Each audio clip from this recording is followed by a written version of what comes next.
అమెరికాలో ఉన్నటువంటి IMG academies Florida వారికి ఎటువంటి సంబంధం లేనటువంటి ఒక కంపెనీతో చంద్రబాబు నాయుడు గారు ఒప్పందం చేసేసుకున్నారంట. అదే విషయాన్ని వాళ్ళు కూడా చెప్పారంట. యుఎస్ఏలో ఉన్నటువంటి ఐఎంజీ వాళ్ళు ఇక్కడ ఉన్నటువంటి వారి సబ్సిడీతో మాకేం సంబంధం లేదని చెప్పారా?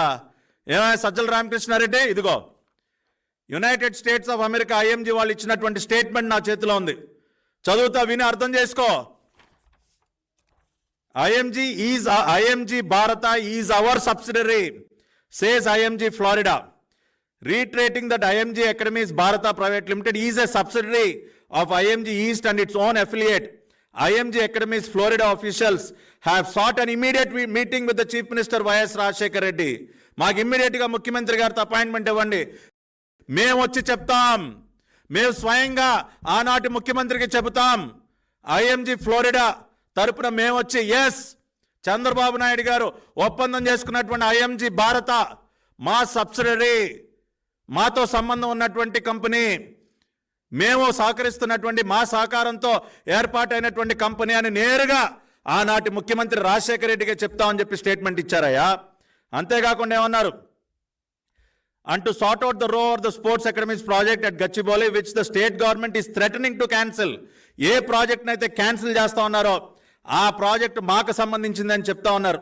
In an audio teleconference here from Florida on Thursday, Senior Vice President and Director of IMG Academies at Bradenton, Florida, Ted Meekma, IMG East Chairman and Co-Chairman of IMG Academies Bharata, Andrew Krieger, IMG Florida Senior Vice President అయినటువంటి Ted మీక్మా, IMG East Chairman అయినటువంటి Andrew క్రీగర్ and Senior International Director of IMG Academies Jamal Pritchard renewed their commitment to the Hyderabad project.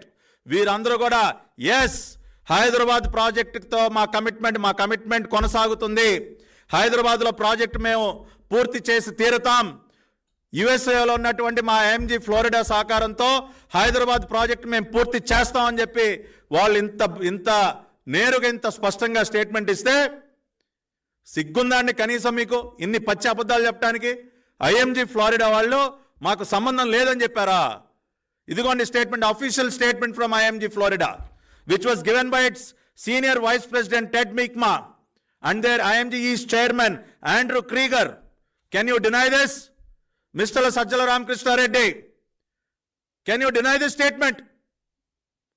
ఇంత నిస్సిగ్గుగా ఎన్ని పచ్చి అబద్ధాలు మాట్లాడుతూ ఉన్నారో రాష్ట్ర ప్రజలందరూ కూడా అర్థం చేసుకోవాలి. ఆ రోజున ఐఎంజీ ఫ్లోరిడా వారి భాగస్వామ్యంతో మన దేశంలో ఏర్పాటైనటువంటి ఐఎంజీ భారత, ఆ ఐఎంజీ భారత కంపెనీతో ఆనాటి ముఖ్యమంత్రి చంద్రబాబు నాయుడు గారు ఒప్పందం చేసుకున్నారు. ఐఎంజీ ఫ్లోరిడా వారి పూర్తి సహకారంతో వారి భాగస్వామ్యంతో ఏర్పాటైనటువంటి ఐఎంజీ భారతతోనే ఒప్పందం చేసుకున్నారని చెప్పి స్వయంగా ఐఎంజీ ఫ్లోరిడా వారు ఇచ్చినటువంటి స్టేట్మెంట్, టెడ్ మీక్మా. ఇది నిజం, ఇది వాస్తవం. అంతేగాని మాకేమీ సంబంధం లేదు అని వారు ఏ రోజు కూడా చెప్పలేదు.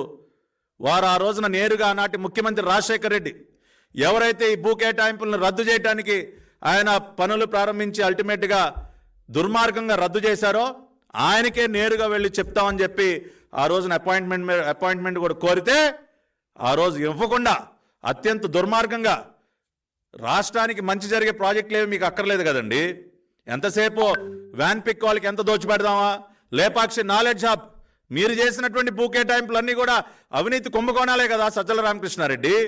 మీరు రాజశేఖర రెడ్డి గారు చేసిన కేటాయింపులు ఏంటి, ఇవాళ జగన్ రెడ్డి చేస్తున్నటువంటిది ఏంటి? ఆనాడు ఆయన వ్యాన్ పిక్కి, లేపాక్షి నాలెడ్జ్ హబ్బులకి 1000 ఎకరాలు దేనికి దోచిపెట్టాడా? ఏం అభివృద్ధి కార్యక్రమాలు జరిగాయి ఇప్పుడు ఇవాళ అక్కడ? అందుకు గదు సిబిఐ ఈడీ కేసులు పెట్టింది. ఇవాళ జగన్ రెడ్డి చేస్తున్నది ఏంటి?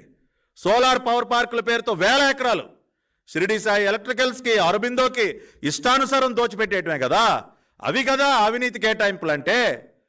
ఆ రోజున కానీ చంద్రబాబు నాయుడు గారు మన రాష్ట్రంలో ఉమ్మడి ఆంధ్రప్రదేశ్లో క్రీడలకు సంబంధించి మౌలిక సదుపాయాలు అభివృద్ధి చెందాలి, మన బిడ్డలకి అంతర్జాతీయ స్థాయి సదుపాయాలు మనం కల్పించాలి, ఇంటర్నేషనల్గా స్పోర్ట్స్ ఈవెంట్స్లో మన బిడ్డలు పాల్గొని దేశ ప్రతిష్టని పెంపొందించాలి, ఒలింపిక్స్లో మెడల్స్ సాధించాలి, ఏషియన్ గేమ్స్లో మెడల్స్ సాధించాలి అని చెప్పి ఆయన ఒక కలగని ఒక విజన్ దానికోసం ఆయన భూ కేటాయింపులు చేసి అనేక కండిషన్స్ పెట్టి హైకోర్టు చెప్పింది ఎస్ ఆనాటి ప్రభుత్వం బ్లైండ్గా భూ కేటాయింపులు చేయలేదు, అనేక ఇతర ప్రభుత్వాలు చేస్తున్న విధంగా అడ్డగోలుగా భూ కేటాయింపులు చేయలేదు.